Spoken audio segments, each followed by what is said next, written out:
Mobile 10 जून 2022 को जो हाँ थोड़ा पीछे करिए ना मोबाइल। घटना हुई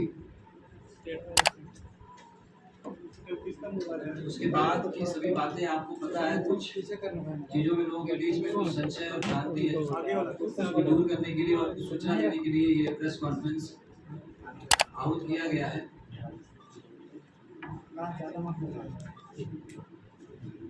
10 तारीख की घटना के बाद बड़ी संख्या में जो एक उन्मादी भीड़ आई थी उस पर कंट्रोल पाने के लिए जो भी फोर्स यूज करने की आवश्यकता पड़ी, जो हमारे पास तरीके थे, रिसोर्स थे, सारे हम लोगों ने उसको यूज किया। इनफैक्ट कुछ दिन पहले से लगातार पेट्रोलिंग किया जा रहा था, सब चीज़ें। उसके बाद 10 तारीख को दोपहर में क्या हुआ सबको पता है, और 3 बजे 3:30 बजे के बाद ये जो है घटना काफ़ी पीक एक भयावह रूप ले ली। उसके बाद प्रशासन के द्वारा जो मिनिमम फोर्स यूज करने के साथ ताकि भीड़ को नियंत्रण किया सके, वो हम लोग फोर्स यूज किया गया। और उसके बाद भीड़ पर काबू पाने के बाद निषेधाज्ञा आदेश 144 CRPC SDM के ऑर्डर से पहले अल्बर्ट एक्का चौक से लेकर सुजाता चौक तक लगाया गया, दोनों तरफ रोड के 500 मीटर तक। उसके बाद कुछ अन्य जगह से भी कुछ सूचना आई। उसके बाद विधि व्यवस्था को कायम रखने के लिए कुल 12 थानों में 144 जारी किया गया 10 तारीख को शाम के 8 बजे से। इसी बीच इंटरनेट सेवा को भी सस्पेंड किया गया 10 तारीख को शाम के 7 बजे से लेकर 11 तारीख के सुबह 6 बजे तक, और उसके बाद फर्दर उसको 11 तारीख को सुबह 6 बजे से लेकर 12 तारीख को सुबह 6 बजे तक एक्सटेंड किया गया। इसी बीच फोर्स और भी जगह से डिप्लॉय किए गए, और जब चीज़ें थोड़ी सामान्य होने लगी तब इंटरनेट सेवा को आज सुबह 4 बजे से उसको बहाल किया गया है। इस पूरे प्रकरण में 2 लोगों की मृत्यु की सूचना प्राप्त हुई है, जिनको उनके परिजनों के उपस्थिति में शांतिपूर्ण तरीके से उनका जो सुपुर्दे खाक कार्यक्रम होता है, जो प्रक्रिया होती है, उसको किया गया है। अभी स्थिति नियंत्रण में है। लगातार जिला प्रशासन के द्वारा निगरानी रखी जा रही है, और कुछ थाने हैं जहाँ पर लोगों को संशय है कि लोगों को असुविधा हो रही है। तो मैं बताना चाहूँगा कि अभी SDM साहब ने एक ऑर्डर निर्गत किया है, जिसमें कोतवाली, लोअर बाजार, हिंद पीढ़ी, daily market, Chutia and Doranda, ये 6 थाने के क्षेत्र में अभी भी CRPC के धारा 144 के अंतर्गत निषेधाज्ञा आदेश लागू रहेगा, परंतु दोपहर के 1 बजे से लेकर 5 बजे तक आज इन 6 थानों के जो भी निवासी हैं वो घर से बाहर निकलकर अपने आवश्यक सामग्री को क्रय कर सकते हैं, दुकान पे जा सकते हैं, बट बशर्ते कि उस दुकान पर कभी भी किसी भी स्थिति में 4 से ज़्यादा लोग एकत्रित ना हो। अगर 5 या 5 से ज़्यादा लोग एकत्रित होंगे तो उसको अनलॉफुल असेंबली माना जाएगा। और इस 6 थाना के अलावा बाकी सभी थाना, चाहे वो शहरी हो चाहे ग्रामीण क्षेत्र में, किसी भी तरह का कोई 144 धारा लागू नहीं किया गया है। और मैं सभी रांची वासियों को धन्यवाद देता हूँ कि पिछले 1 दिन में जो इंटरनेट सेवा बहाल हुई, सस्पेंड किया गया और लोगों को असुविधा हुई, उसके बाद भी उन लोगों ने जिला प्रशासन को काफ़ी सहयोग दिया और शांति और अमन कायम किया। और हम उम्मीद करते हैं कि आने वाले समय में भी शांति और अमन और चैन ये रांची के पूरे जिले में कायम रहेगा। और अब मैं चाहूँगा कि SSP साहब जो कुछ चीज़ें ब्रीफ करेंगे। आप रांची में कुछ असामाजिक और उपद्रवी तत्वों के द्वारा यहाँ की शांति व्यवस्था आपसी समन्वय को प्राप्त करने की कोशिश की गई थी। प्रोएक्टिव प्रशासन के माध्यम से जो हमारे पास अवेलेबल रिसोर्स और संसाधन थे, डिप्लॉयमेंट था, हम लोगों ने सर्टेन लेवल तक उन लोगों की मंशा को सफल नहीं होने दिया। उसके उपरांत शहर में एक कियोस्क था और स्थिति काफ़ी डरावनी सी प्रतीत हो रही थी। इस संदर्भ में जिला प्रशासन के स्तर से कुछ एहतियात कदम उठाए गए थे। इस संदर्भ में 144 लगाए गए हैं और इंटरनेट सेवाएं भी स्थगित की गई थी, जो कि आज सुबह से फिर प्रारंभ कर दी गई है। अभी आप लोग जो खुद जो स्थिति देख पा रहे होंगे शहर की, लगातार जो है स्थिति सामान्य सी होती प्रतीत हो रही है और इसी संदर्भ में जो है जो सेवाएं लोगों को मिलनी चाहिए थी जो स्थगित हुई थी उसको फिर से शुरू किया गया है और इसी परिप्रेक्ष्य में जो इंटरनेट सेवाएं ऑलरेडी प्रारंभ हो चुकी हैं। आज जिला प्रशासन के जो द्वारा ये निर्णय लिया गया कि जो आम लोगों की थोड़ी सी परेशानियाँ हो रही है उसको हम लोग कुछ हद तक सर्टेन लेवल तक कम करने की कोशिश करें। एक प्रॉपर मीटिंग के बाद हम लोगों ने कुछ पॉकेट में कुछ समय के लिए उन चीज़ों को थोड़ा सा रिलैक्स करने की प्रक्रिया आरंभ कर दी है। आप लोगों को बताना चाहूँगा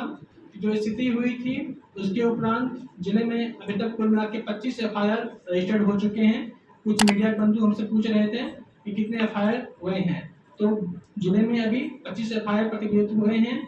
कुल मिला के 22 लोग जो है नामजद हैं और जो है सैकड़ों अज्ञात केस हुआ है। इनफैक्ट इस पूरे मामले की जांच के लिए ऑलरेडी एक SIT फ्रेम किया गया है और वो SIT के साथ हमारा एनालिसिस विंग है, हमारा टेक्निकल विंग है, जो हमारे पास उपलब्ध साक्ष्य हैं, चाहे वो CCTV फुटेज का हो, चाहे वो ड्रोन कैमरा का हो, हमारा कंट्रोल रूम कैमरा की स्थिति हो, मीडिया बंधुओं से जो कुछ आए हैं हमारे पास वो है रिकॉर्ड, कुछ साइंटिफिक एविडेंस उठाए गए हैं, CID की तरफ से भी लगातार प्रयास किए जा रहे हैं। तो हम लोगों का काम इन्वेस्टिगेशन स्टार्ट हो गया है। सेम टाइम हम लोगों की सभी प्राथमिकता थी जिले में अमन चाहे दुरुस्त करने के लिए। इस परिप्रेक्ष्य में पुलिस मुख्यालय के द्वारा रांची जिले में 3500 के ऊपर फोर्स दिए गए हैं। इस फोर्स में हमारे रैपिड एक्शन फोर्स जो ट्रेंड होता है, उसके अलावा रैप और ATS, STF, जिला पुलिस के कर्मी और जो हमारे लोकल इनपुट्स के लोग होते हैं वो शामिल हैं। संपूर्ण मामले की बहुत ही अच्छे तरीके से विश्लेषण और उस पर नजर रखी जा रही है, जिसका मॉनिटरिंग रांची जिला से भी हो रहा है और ब्रांच के द्वारा भी की जा रही है। आप लोगों को मैं ये बताना चाहूँगा कि उस पूरी घटना में जो है अभी तक स्थिति के अनुरूप घोषित किया था, जहाँ पे लगातार दिन रात जो है फोर्स का डिप्लॉयमेंट है। कुछ पार्टिकुलर पॉकेट्स में आप लोगों ने रोड शो, फ्लैग मार्च भी देखा है, ताकि आम जनता का विश्वास प्रशासन पे बना रहे और कॉन्फिडेंस बिल्डिंग्स के तहत जो उपाय लिए जाते हैं वो हम लोग कर रहे हैं। इसके अलावा शहर में लगभग 50 से ऊपर मोटरसाइकिल की जो दस्ते हैं उसके द्वारा हर गली में, हर सेंसिटिव पॉकेट्स में, मिक्स पॉपुलेशन में पेट्रोलिंग की जा रही है। साथ ही लोगों से वार्ता भी की जा रही है कि आप सब इस शहर के वासिंदे हैं और आप लोगों ने रांची की बेमिसाल इतिहास को कायम रखा है, जो कि शांतिपूर्ण समन्वय कर रहा है। तो साथ ही हम लोग का अपना काम पुलिसिंग, पेट्रोलिंग है, साथ ही कॉन्फिडेंस बिल्डिंग के लिए अच्छे लोगों से, प्रबुद्ध लोगों से, सामाजिक कार्यकर्ताओं से, NGO से, पॉलिटिशियंस से और भी जो हमारे एडवोकेट्स के लोग हैं, सिविल सोसाइटी के लोग हैं, उनसे लगातार चर्चा की जा रही है ताकि जितनी जल्दी हो सके अमन चैन यहाँ पे एस्टैब्लिश हो जाए। इसके अलावा हमारा जो है कंट्रोल सिस्टम के माध्यम से हम लोग उन सब पॉकेट में, जैसे मैंने कहा कि मोस्टली लोग यहाँ पे अमन चैन पसंद करने वाले हैं और उस दिन की बातें थी, उस दिन भी जो यहाँ के प्रबुद्ध लोग थे, जो जानकार हैं, अच्छे संगठन है, किसी भी संगठन के द्वारा, किसी भी लोगों के द्वारा इस चीज़ का शायद जो मेरे पास इन्फॉर्मेशन है, जो हम लोगों ने बात किया था उस संदर्भ में उन लोगों से परामर्श नहीं किया गया था या उनकी अनुमति नहीं ली गई थी। अच्छे लोग, प्रबुद्ध लोग थे, बोलते रहे थे कि ऐसा कोई भी चीज़ हम लोगों के स्तर से आदेशित नहीं किया गया है। तो कौन लोग हैं, वो कौन शरारती लोग हैं, वो कौन से असामाजिक लोग हैं, डायरेक्ट हैं कि इनडायरेक्ट हैं, परोक्ष हैं, प्रत्यक्ष हैं, यहाँ है, वहाँ है, जहाँ है, तहाँ है, कहीं भी किसी स्वरूप में है। हमारा जो इन्वेस्टिगेशन विंग है, जो एनालिसिस विंग है, हम लोग साक्ष्य के आधार पर बात करेंगे और साक्ष्य के आधार पर हम लोग जो भी दोषी होंगे उस पर कठोर से कठोर कार्रवाई सुनिश्चित करेंगे। बट एक चीज मैं आप लोग बात बताना चाहूँगा कि जो निर्दोष लोग हैं उस पर हम लोग कोई भी आंच भी नहीं आने देंगे। इसके अलावा चूंकि अभी इंटरनेट सेवाएं शुरू कर दी गई है, बहुत तरीके से, बहुत तरह से मॉनिटरिंग हो रहा है, सोशल साइट्स का यूज और मिसयूज दोनों होता है। बट इस मंच के माध्यम से, आप सभी के माध्यम से मैं आप लोगों को बोलना चाहूँगा कि हमारा डिस्ट्रिक्ट में डिस्ट्रिक्ट मॉनिटरिंग सेल भी क्रियाशील है साथ ही स्पेशल ब्रांच के लेवल से और स्टेट लेवल से भी मॉनिटरिंग की जा रही है। हम वैसे सभी चीज़ों को हम लोग देख रहे हैं, वैसे वीडियो को, ऑडियो को, अपलोड को, डाउनलोड को, किसी भी तरह के ट्रांजेक्शन को, चाहे वो व्हाट्सएप पे हो, ट्विटर पे हो, इंस्टाग्राम पे हो, फेसबुक पे हो, जिससे किसी व्यक्ति विशेष की, समुदाय विशेष की भावनाएं आहत हो रही हो या किसी पे इल्जाम लगाए जा रहे हो, ऐसे सारे वीडियो, ऑडियो हम लोग उस पर मॉनिटरिंग कर रहे हैं। और उस वीडियो का मॉनिटरिंग करने के उपरांत जो सही कार्रवाई होगी, जो लोग शांतिपूर्ण दिशा में क्रियाशील होंगे, उनका सबका स्वागत है। कर रहे हो कि रांची के अमन चैन को खराब कर देंगे तो वो हमारे सुसाइड से बच नहीं पाएंगे। तो वैसे सारे वीडियो, ऑडियो, कंटेंट्स जिससे कि सामाजिक सद्भाव, व्यक्तिगत और सामाजिक भावना, सामाजिक सद्भाव और एक कह सकते हैं कि जो समुदाय की मान्यताएं हैं प्रभावित होगी, हम लोग उस व्यक्ति के खिलाफ, उसके ट्विटर के खिलाफ, उस एडमिन के खिलाफ भी कठोर से कठोर कार्रवाई करेंगे। अभी बहुत सारे वीडियो, ऑडियो जिसमें कुछ आपत्तिजनक बातें, कुछ अफवाह के रूप में जहाँ तहाँ उड़ रही थी, हम लोगों ने उस सब वीडियो, ऑडियो को भी अपने पास लगाया है और एक स्पेशल टीम के माध्यम से हम उस ऑडियो, वीडियो की जांच करवा रहे हैं। वास्तव में कुछ सही होगा तो उसके अनुरूप कार्रवाई की जाएगी, लेकिन वीडियो सिर्फ और सिर्फ नफरत, द्वेष, ईर्ष्या, हिंसा को बढ़ाने के लिए किया जा रहा हो तो ऐसे लोगों को हम माफ नहीं करने वाले हैं। तो इस परिप्रेक्ष्य में अभी जो स्थिति है, जैसे कि ऑलरेडी साहब ब्रीफ कर चुके हैं आप लोगों को, हैं कि अभी लोगों की परेशानी को देखते हुए जो लोगों की डिमांड है और जो शहर की स्थिति थोड़ी बेहतर हो रही है, इस संदर्भ में जो आप लोगों के लेवल से भी मॉनिटरिंग हो रहा है, जो बातें रिपोर्ट आ रही है, एक सर्टेन पॉकेट में सर्टेन टाइम के लिए एक रिलेक्सेशन दिया जा रहा है। सेम टाइम पे हमारे पुलिसिंग के सारे डायमेंशंस खुले हुए हैं, हमारा ट्रैकिंग सिस्टम जारी है, हमारा जो है मतलब एनालिसिस का काम चल रहा है, इन्वेस्टिगेशन चल रहा है, एफआईआर की प्रक्रियाएं चल रही है और हम लोग आप सभी के माध्यम से समस्त राज्य वासियों से अनुरोध करेंगे, अपील करेंगे, आपका शहर है, आप इसके वासिंदे हैं, किसी भी तरह की हिंसा से, नफरत से समाज में अमन चैन नहीं आ सकता है। आपसी सौहार्द, आपसी समन्वय, आपसी विश्वास और आपसी पारस्परिक भावनाओं का सम्मान करने से ही समाज बनता है। तो ये एक बगीचे की स्थिति है, यहाँ पे